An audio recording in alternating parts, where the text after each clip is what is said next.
Hi, y'all, and welcome to Monday Night's All Meta Mode podcast with Gypsy, myself, Amanda Digger-DeGaz, and we have special guest tonight, Scott Lannan. Hopefully, I didn't just butcher his name. Um, so, before we get started with actually, no, we've got no advertisements, so we might as well go and get started. Hey, Gypsy, how are you? I'm so excited to be back on air. I know it's been a while. Oh man, it's good to finally be back on the podcast, and all this traveling has been crazy. I know. No end in sight for you either, is there? No, there isn't. I tell you, it's been crazy. I just got back from, um, I went to Oklahoma the previous week, and then I had for the what was it called?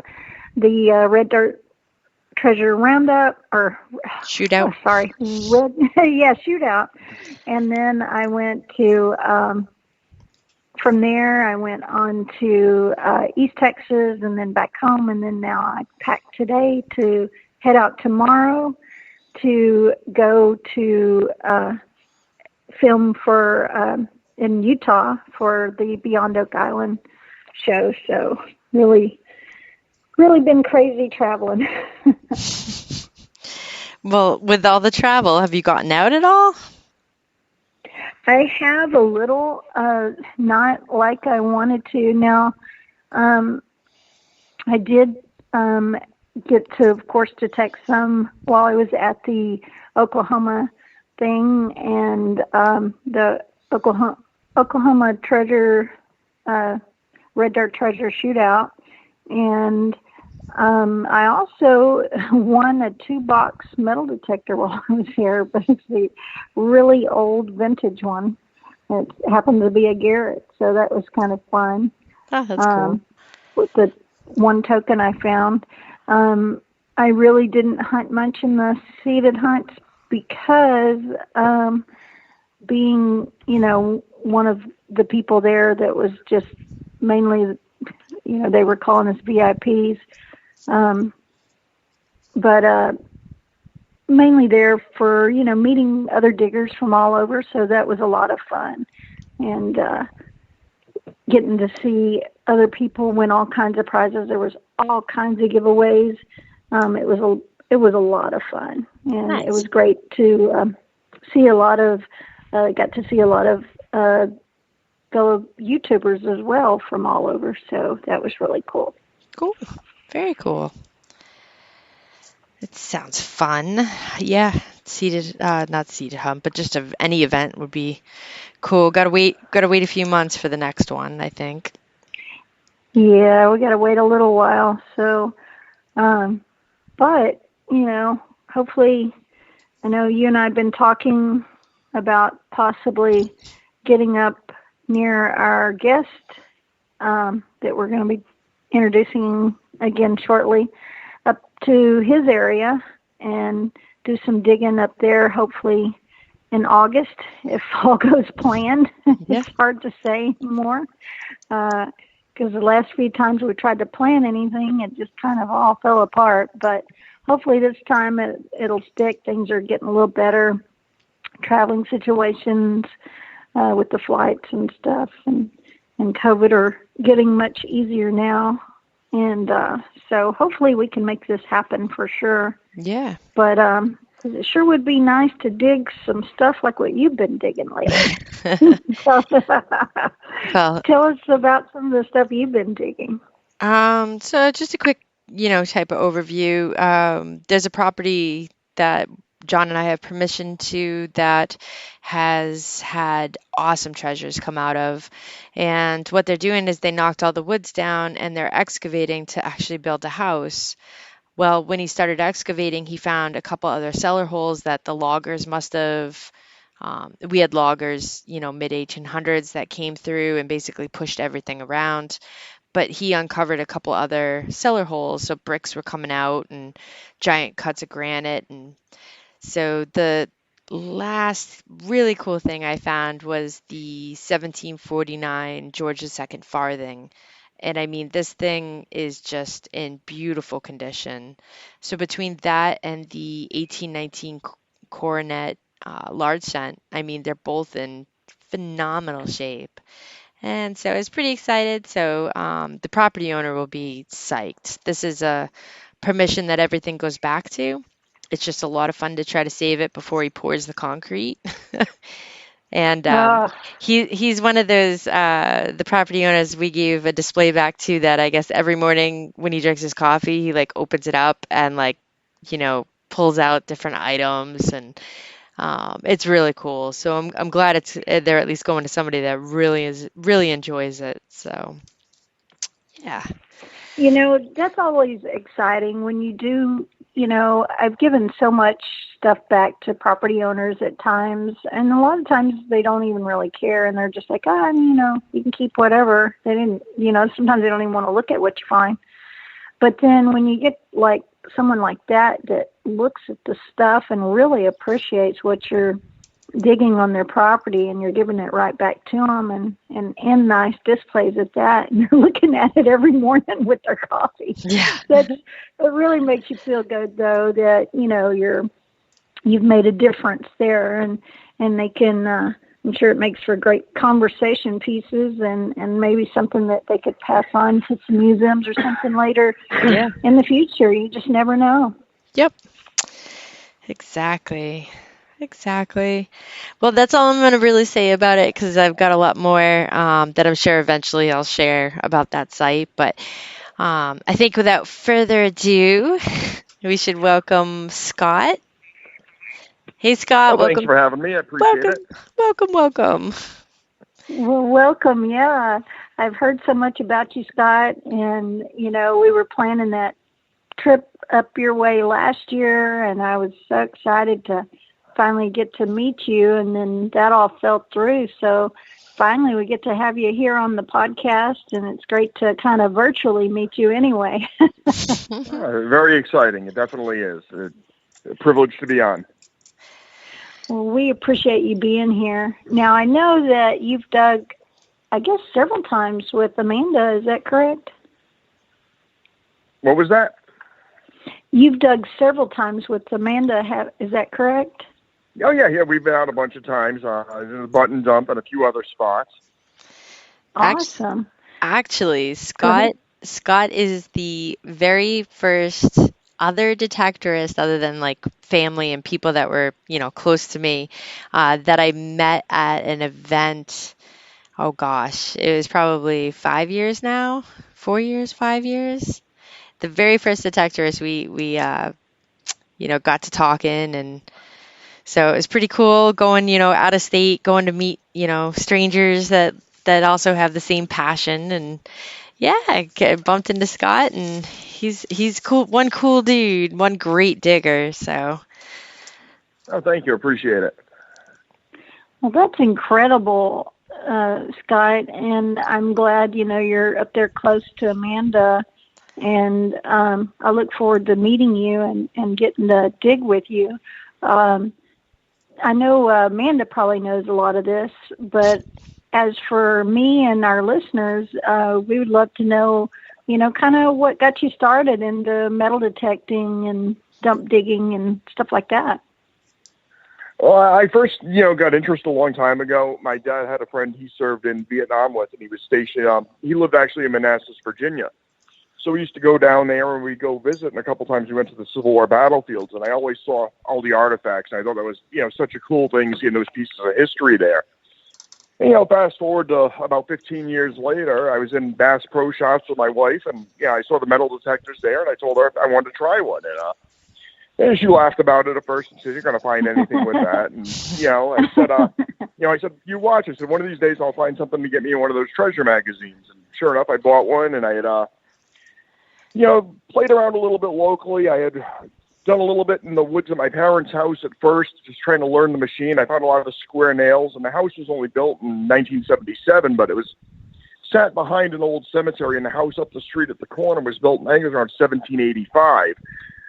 So I kept playing around in the woods there, and I found a old insurance tag, and it said, "If down, telegraph this number to," which was my first cool find. I was thrilled with that. And So then, after that, shortly thereafter, there was a farmhouse up the street from where I grew up, and it was built in 1750. So I wrote to them for permission. I didn't hear anything, waited a couple of weeks, and they finally said I could go up there. And I, started playing around in the fields, and my first silver coin was a 1793 half real. So it was...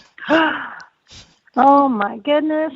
Yeah, that would get you. Yeah, so that was. Going. That's for yeah, sure. I'll get your heart jumping, and that was certainly pretty exciting. So. Wow, that's incredible. Well, I bet you. What did your wife say after all that? Well, she still. I think she still didn't really buy into it until I had joined a club, and I went out with a couple guys to a park down in Warwick, and a couple guys were there trying to teach me the machine and whatnot, and I dug this foil signal, and it was a gold bracelet with 60 diamonds, and then she thought a lot better of it after I got that, so. Right. Yeah, she was pretty happy then and understood kind of what I was doing, so. So what machine were you using to start with? That was what the heck? It was a bounty hunter.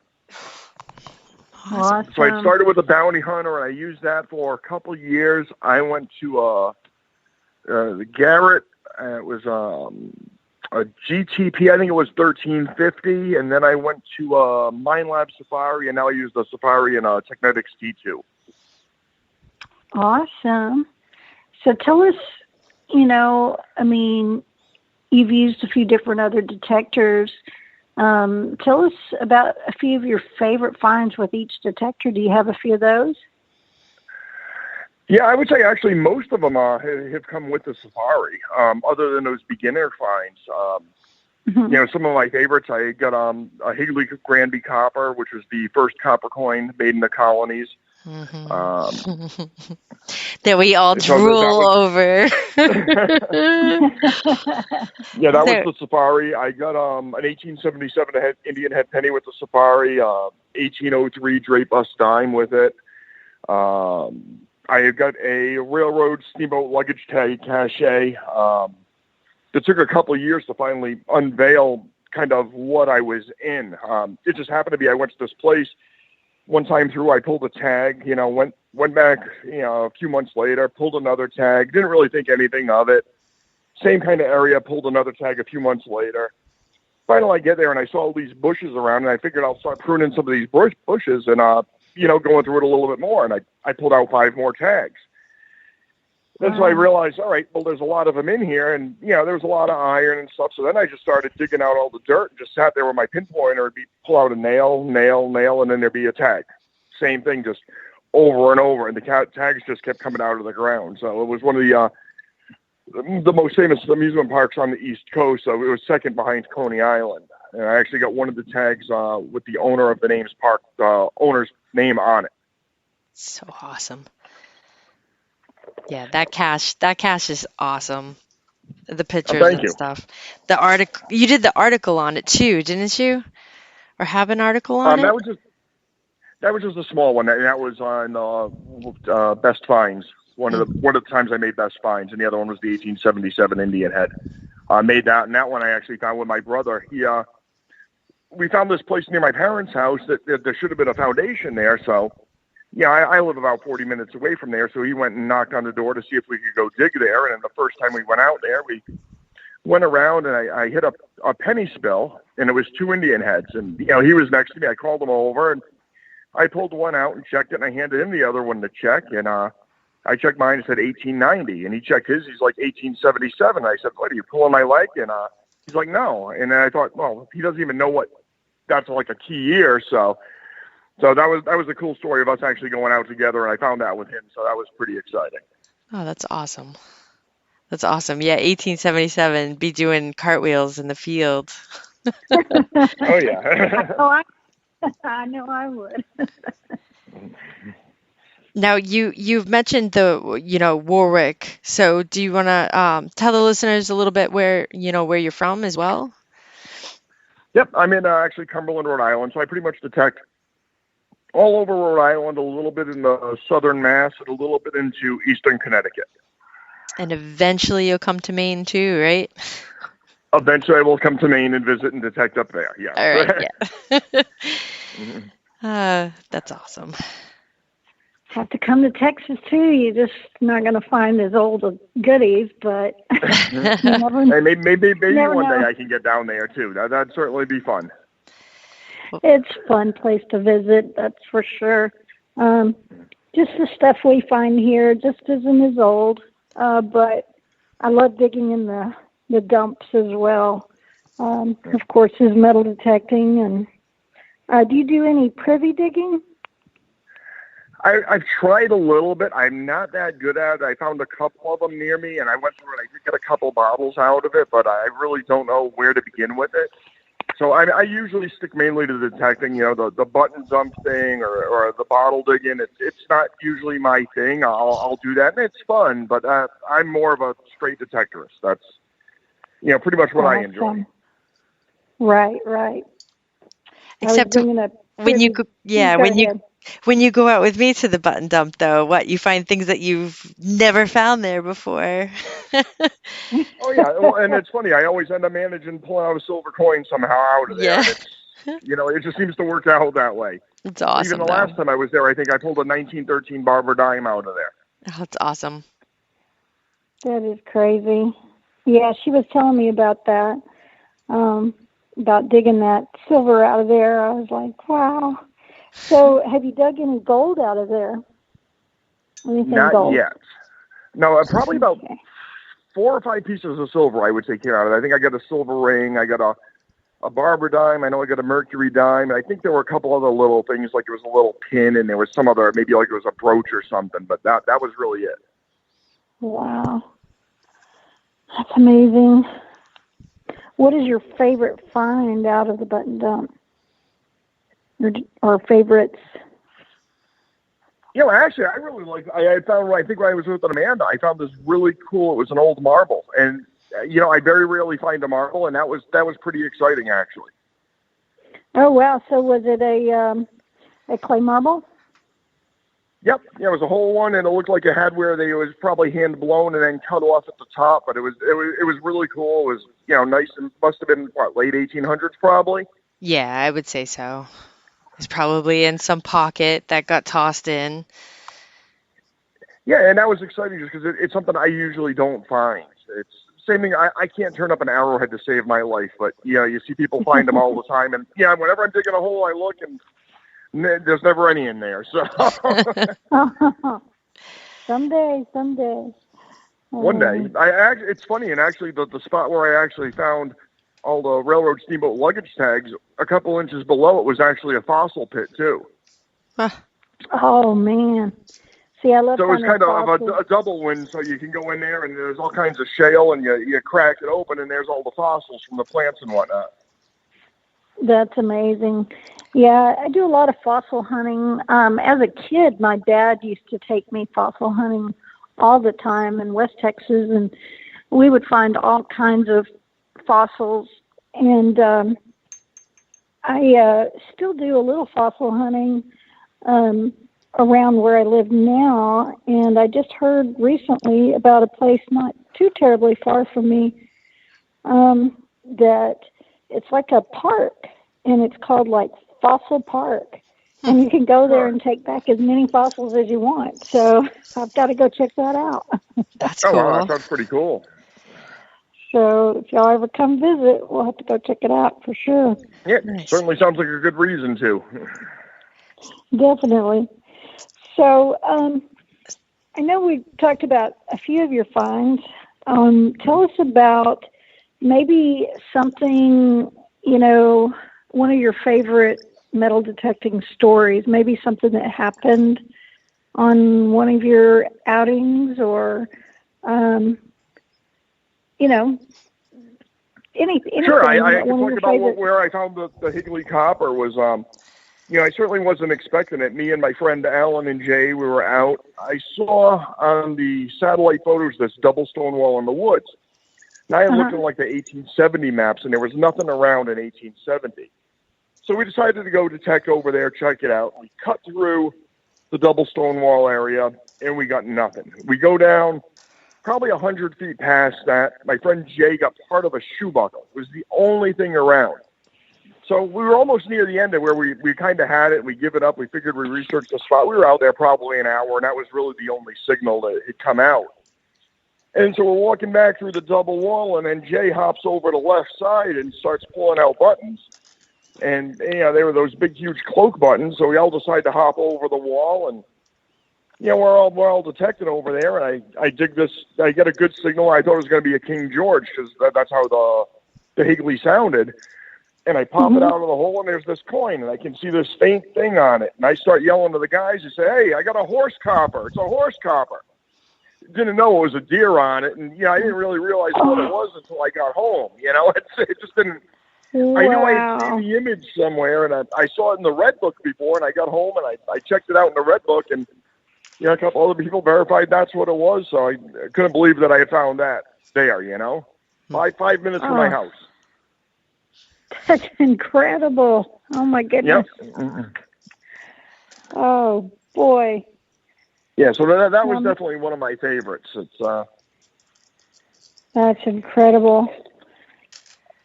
Yeah, I don't know what I would do.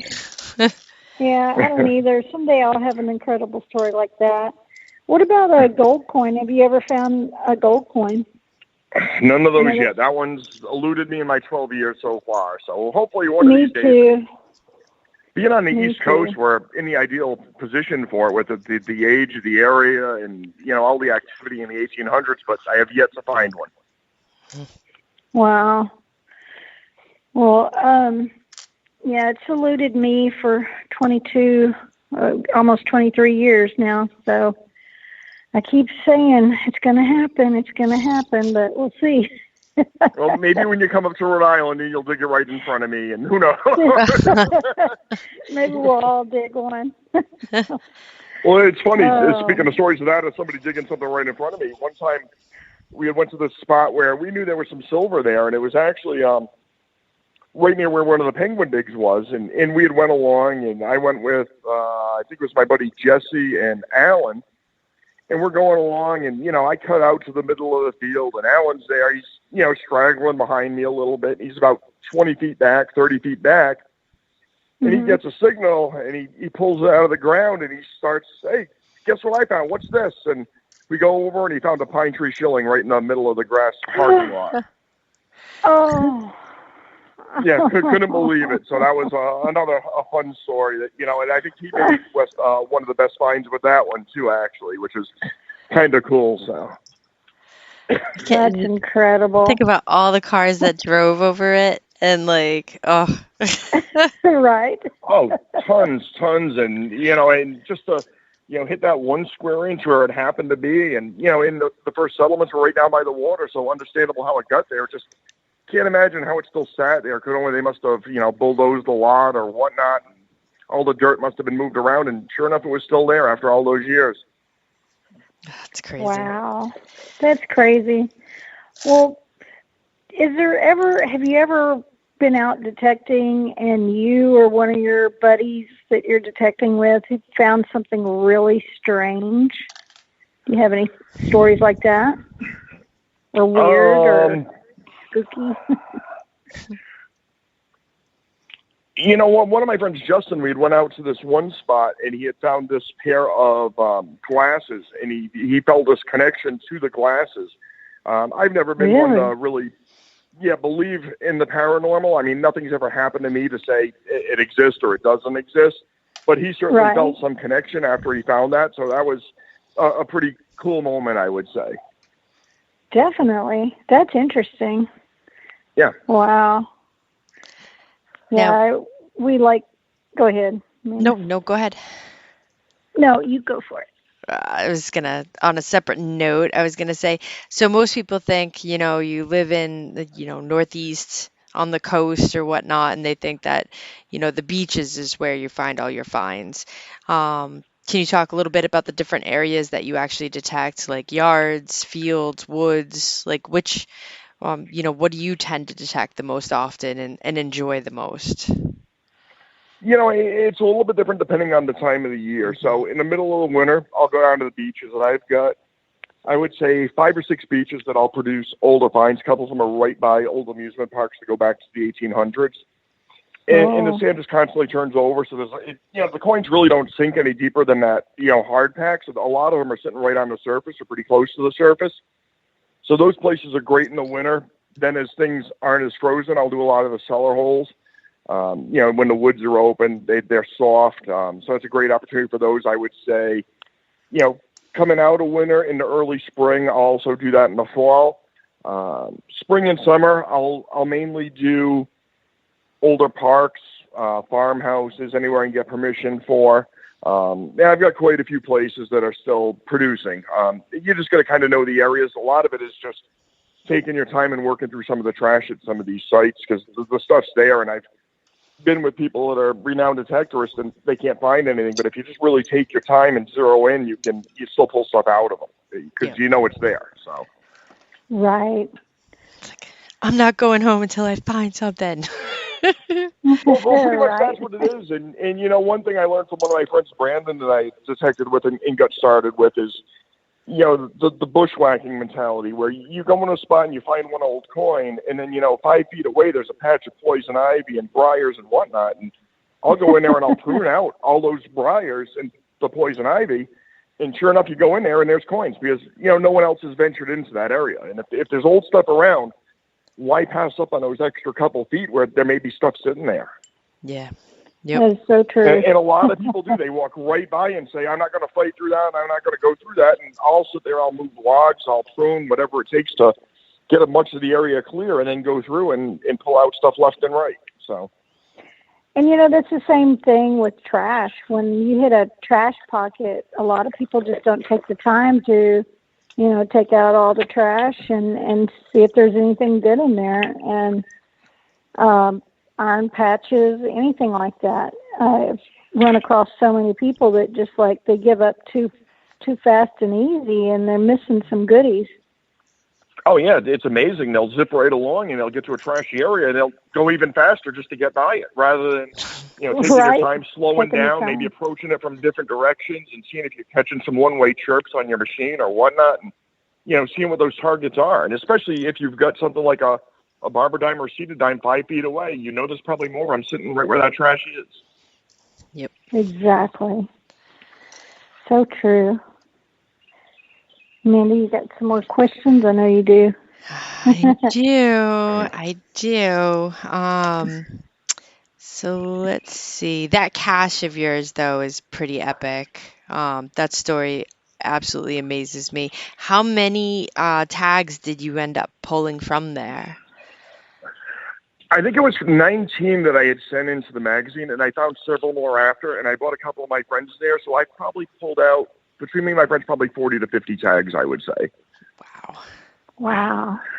And I have a feeling there's probably more in there because the numbers on some of them go up to 130 or 140, and I think there might have been a building there where they actually switched the luggage, or the stable might have been for people coming off the steamboat and the railway that went in. Yeah, I was just going to say, so those that don't know what type of tags they were. So yeah, you got that. They're luggage tags, and they're pretty epic. Yep. Oh yeah, especially for the really park. Cool. Most of them were 1890s to 1910. Wow. I've only ever found, I think, 2 luggage tags, and I would love to find something like that. So that is really cool. Yeah, and that was probably one of the best spots that we had got into. It was funny, before we even, I think the first day that I had found the tag, me and my friend Brandon, we went to the beach up the street, and we were there for maybe an hour, and I think it was one silver rosy, and we said, let's go over to this place and check it out. And one of my friends had said he had found a Walking Liberty half on top of the hill right in front of the parking lot. So I said, all right, well, let's go check out on top of the hill. And, I go over, and he goes up on top of the hill, and I go off to the right. And the next thing you know, he's yelling over me. He's like, I got a coin spill. So I just run over and see what it is. And he had there's a seeded half dime, a seeded dime, and I think he had a couple Indian head pennies in there.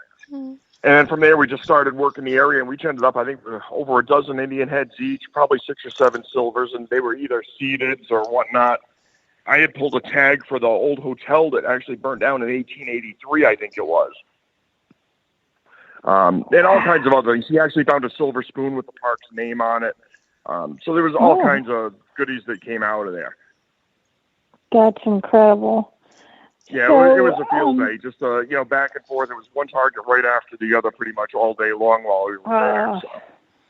Oh my gosh, I love those hunts. They're hard to come about, but when you do, they're incredible. Oh yeah, I probably only come across maybe 5 or 6 spots like that where it's been where you go to it, and I don't think anybody else has really been through it, or they went through it, but they didn't go through it very good. Right. Oh, haven't hit one of those sites in a long time. It's been a long time.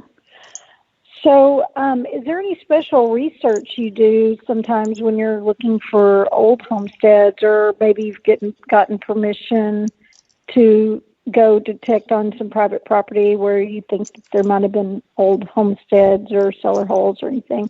Is there any kind of special research or something you like to use or recommend? Yeah, there's a lot of things I'll do. I'll look at old aerial photos. I know in Rhode Island we can pull up, I think it's a 1938 aerial photo, which helps. It doesn't go back as old as I was like, but sometimes I may find a baseball field in the 1938 aerial, and it may have been used 50 years before that as a farm field, and you go there and there may be stuff from the 1800s. I had one of those that, I'd done pretty well at, where I pulled a bunch of seedids and a few barbers out of that predated what we thought it was. But I'll use that. I'll use the 1870 maps. They usually have those for the towns. If you go to the library, I found a few. I think my town, the oldest one goes back to 1834. I also use LiDAR a lot. Look for the cellar holes in the woods on that. And I'll also use the cemetery database, because a lot of people back in the 1700s and early 1800s had family plots. So typically, if you can find where the cemeteries are, you can use the GPS to get to those. And a lot of the times it may say, follow cart path 2 miles in, cemetery is on the left past cellar hole. So, there's a cellar hole typically right near that cemetery, and it's a great tool that where those things may not show on the radar, but in proximity with the cemetery, they're going to be there, and you can, do pretty well like that. Right. Well, I'd love to pick your brain more about the LiDAR and stuff. I know we may be using LiDAR on an upcoming episode of the Beyond Oak Island thing that I'll be doing, and that's one thing I'm, curious. I know enough, but not, I've never personally done it myself, so I'd love to hear more about that as well sometime if you get a chance. Oh, definitely.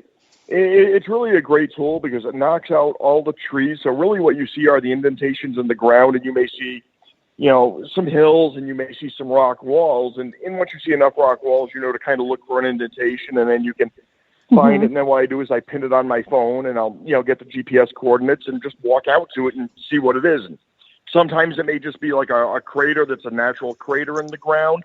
But sometimes it'll be a cellar hole, too. And if you're lucky, it's one that didn't show on any of the old maps. And that's really the only way you can find some of these spots that haven't been hit that hard. Right, correct.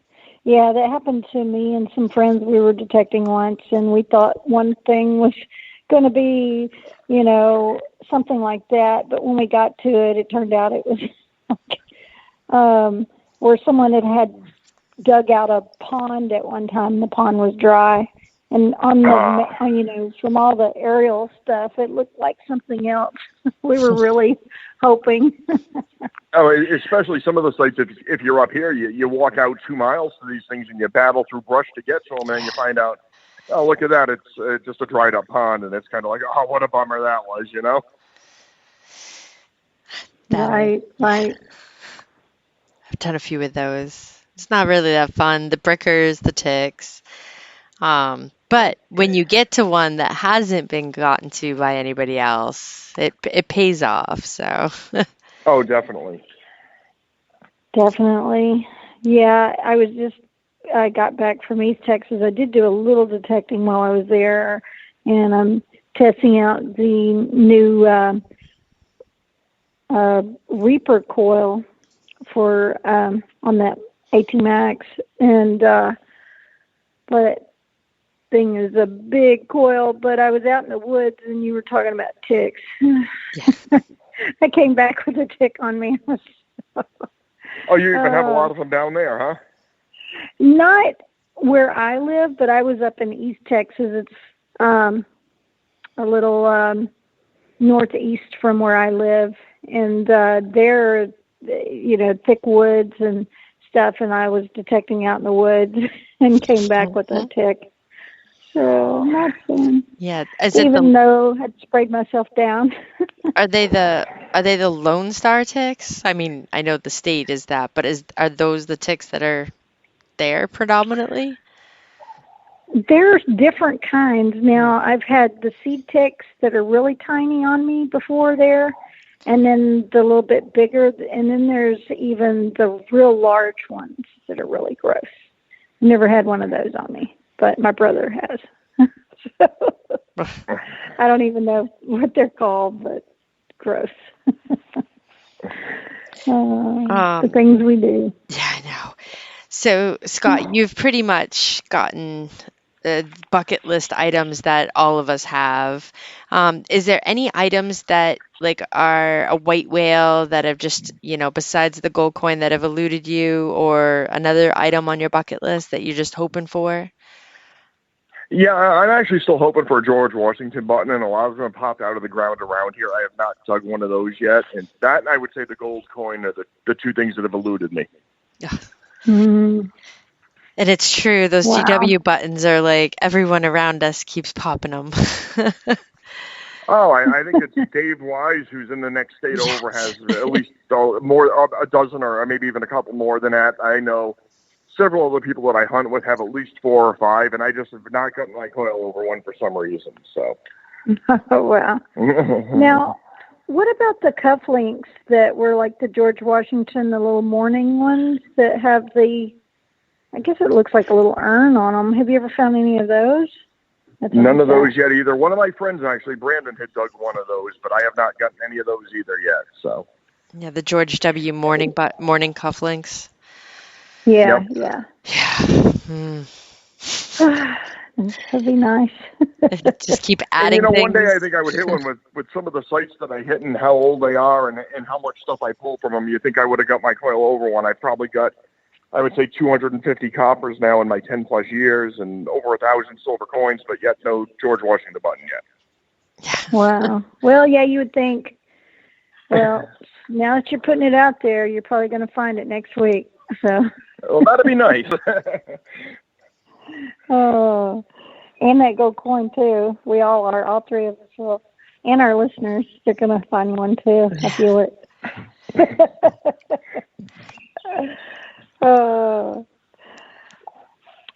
Let's see. I know do we have any questions for Scott in our chat? Anybody have any questions for him? Go ahead and drop it in chat. We'd love to get some of your questions out to him.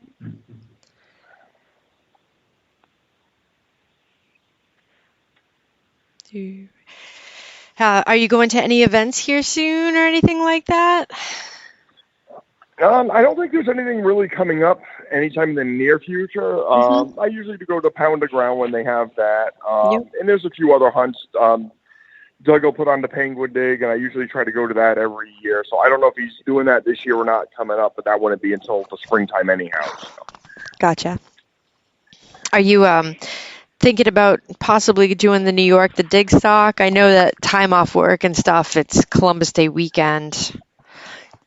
Yeah, that might be a little challenging this year. It's something I'll always entertain. And one of these days, I really hope to get down south of Virginia and do one of those digs, especially with, like I said, what really got me into the hobby was that going down to Manassas and seeing the relics down there at the Battle of First Bull Run. And, yeah, that would be my dream hunt down there one of these days, to go down there and find something that actually was used in the Civil War.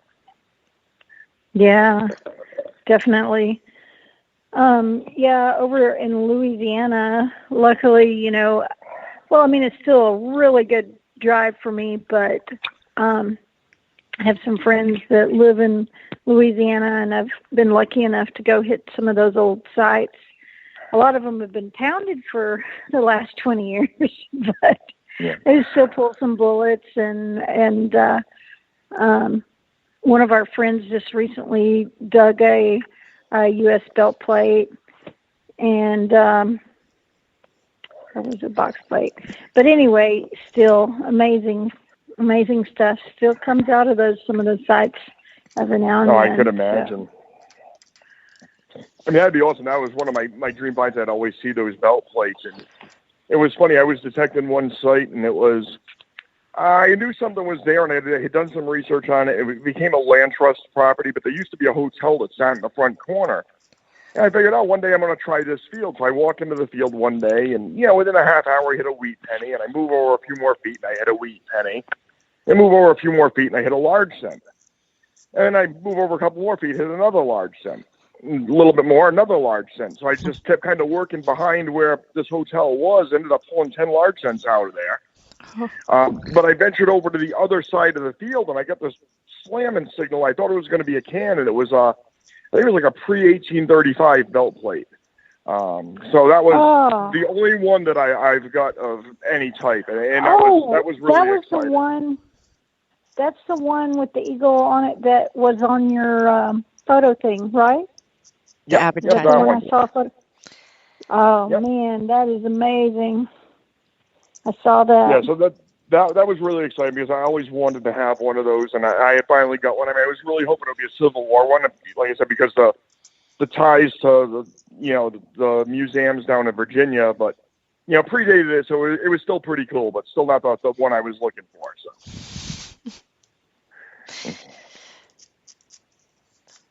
That's awesome, though. You find the absolutely epic, and I still want that other one, though. I do. That's really what I wanted. So. No, I think that's the way it is for what you have, and you want what I've found. So. And I was gonna say, I think that's the way it is for all detectorists. It's like that's close, but it's not what.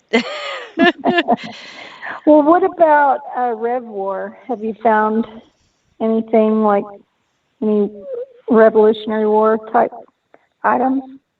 Yeah, I found a bunch of musket balls. I mean, luckily those are pretty common around here. But I was working one ball field in the southern part of the state, and that turned out really good. I had one day there that I got it was a capped half dime, and I got a capped dime out of it. And then another day I went back, and I was working in left field, and I got the signal. I thought it was going to be an Indian head penny, and it was a 41st Regiment button. Oh. I think that's the one you sent me to, isn't it? Yeah. I think I might have sent you down there one day and gave you directions to it. Yep. Yeah, I think they were playing on the fields. So I'm like, yeah, but it's awesome. The foundations out back and stuff. I can absolutely imagine the finds that were, in that field. No, that's a different field. Oh, okay. That was a different one. Yeah, that one I had sent you two up. That was near my house. I think out of that one I got a Massachusetts copper, and I got a few others. And I've still been going back there and working the foundation. And the last time I got was a 1809 half cent, right, probably 5 feet from the foundation. Wow. Oh man, I just need to move up north. That's all there is to it. You really do. I've been trying to tell you for years to come up. Or just maybe vacation there in the summers. Although it sounds like it's been as hot as it is usually. So you got to say, definitely late spring or the fall would be the best time for the cellar holes. Because otherwise a lot of the brush grows in, and it can get that pretty dense in some areas. That's very true. And it's August. It is usually our brutal month for heat. Yeah. But I was gonna say, Gypsy, heck with Oak Island. You need to come up to Rhode Island.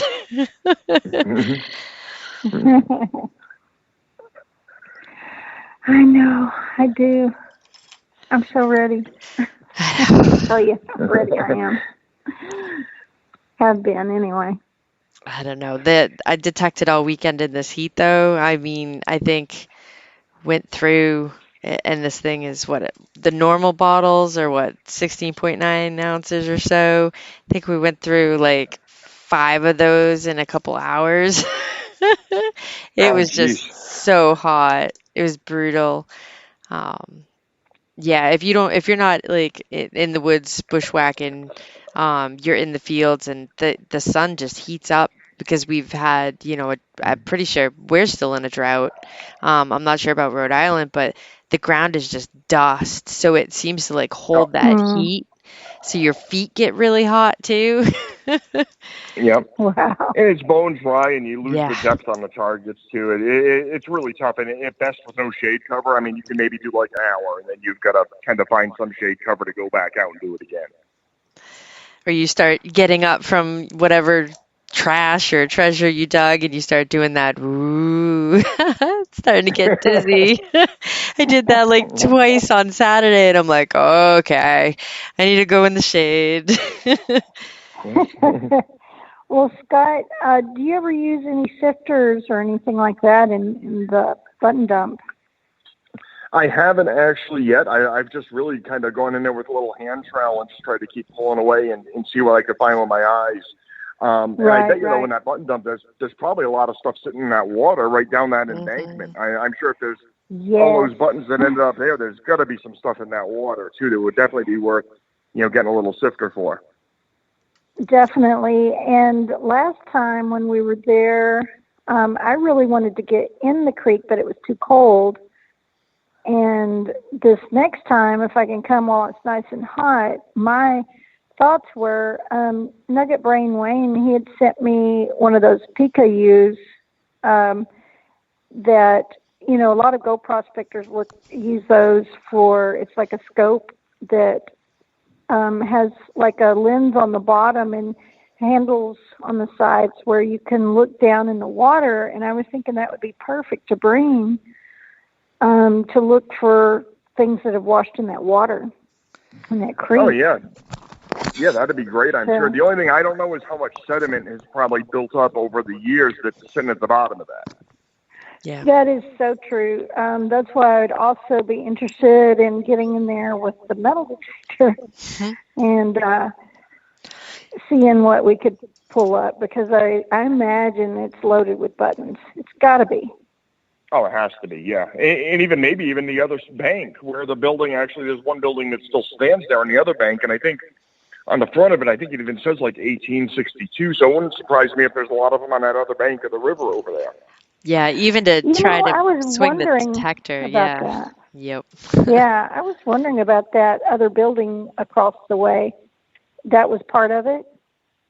Yeah, that was That the I'm mill. not sure, I but thought. I mean, it was going at the same time, I would think, so it must have been probably both sides there, I would think, would have that similar activity. Plus, if there was a strong current, or, we had several hurricanes in 38 and 54, and that thing must have rose up, and who knows, it probably just dumped the stuff all over both sides.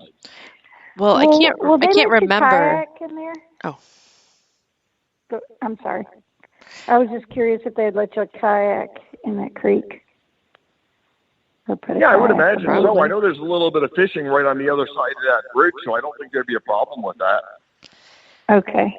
Right. And I was going to say, so originally it was just the one mill, but then during the Industrial Revolution, they ended up expanding and building that second mill because they needed the cloth. So it was one of those. So I'm not sure, and I don't, Scott might not know either, which one was the original, the one that's no longer really there except for pieces of it, or. Yeah, that I don't know. It could have been the other side, and that could even be more loaded than the side we've been working. Yeah, very true. It could be. Well, we've got a lot of exploring to do when we come up there. Oh, definitely. I'm excited. Well, I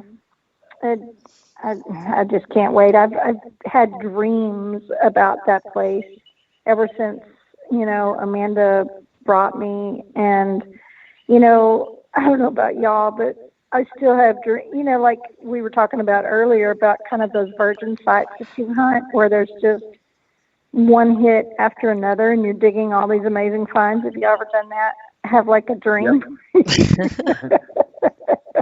Well, I just like the button up because you never know what you're going to pull out. I mean, any little time you rake something away, there can be something phenomenal sitting there. So true. So true. Oh, boy. I'm dreaming now. Oh, boy. Well, we're definitely going to have to do it. I know we're running out of time tonight. Anybody have any questions for Scott? I think they were just Drop them in they were absolutely amazed with your bucket listers, Scott.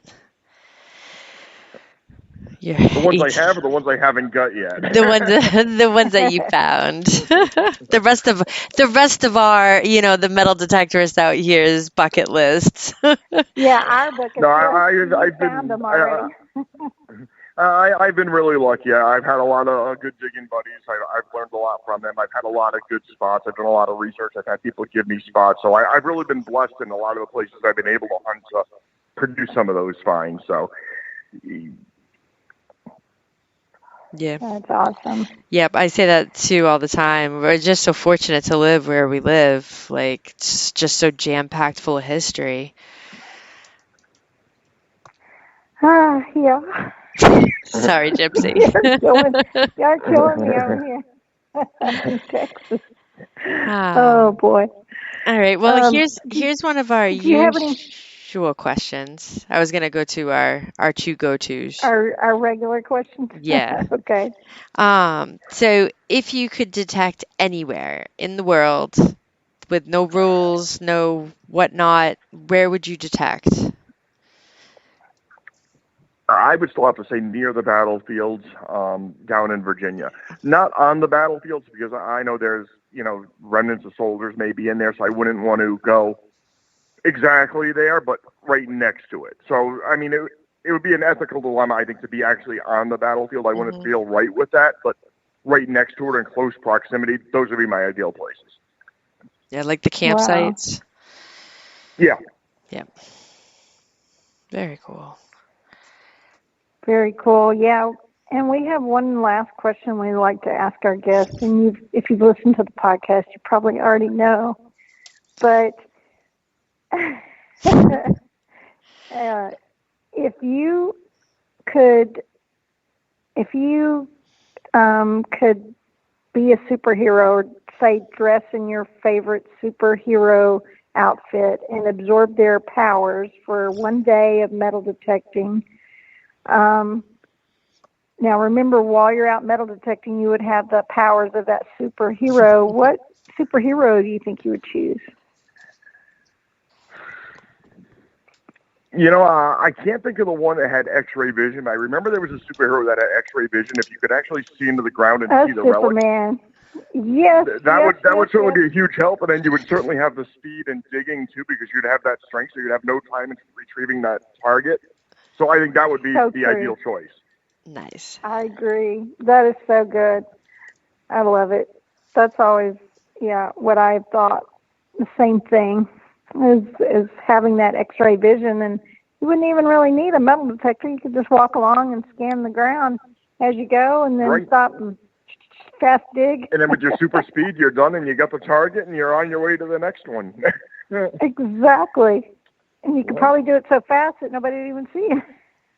You could even fly over it with your X-ray vision, fly over the area and do it from above. Oh, I love it. Well, it's been great having you on, Scott. How can our listeners find you if they wanted to get in contact with you, or through social media or anything like that? I'm on Facebook, so I'm easy to find. It's Scott Lannan, Lannan. And if you just want to send me a friend request, I'll be more than happy to accept. And if you have any questions or want to talk about detecting, I'm more than happy. I always try to help out other people that are in the hobby. And, there's more than enough finds to go around. And I've got a lot of spots to just keep producing. So I can't even hunt all my spots out. So I'm more than happy to share with anybody. So feel free to shoot me a message if you need anything in the area. You're the best, Scott. Yeah. That is awesome. Well, again, it's been a pleasure having you tonight, and we appreciate you being on here, and we'll have to have you on again, maybe after I get to come up and dig with you, and we can talk about sounds good. I'm really looking forward to it. So it'll be a blast. I can't wait. Anybody else have any questions before we close it tonight?